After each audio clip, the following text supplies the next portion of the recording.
one, coming up and taking a look at another common roof failure that we find that can actually get covered by insurance. So as we take a look here, we can see these kind of popped up lips. And what this is called is a wind zipper. So it moves up at that diagonal angle, as you can see. It actually has some torn shingles as you get to the top of it. But this is caused by wind coming and blowing up and lifting these shingles. So as you see, that crease that comes from these shingles just getting lifted up like this, which is going to cause some serious issues, especially with one like this that's already starting to be torn.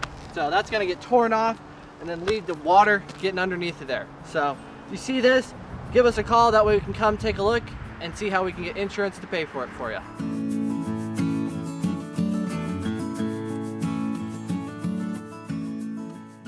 Thank you for watching. For more videos like this, hit the subscribe button. Ready to book your free inspection?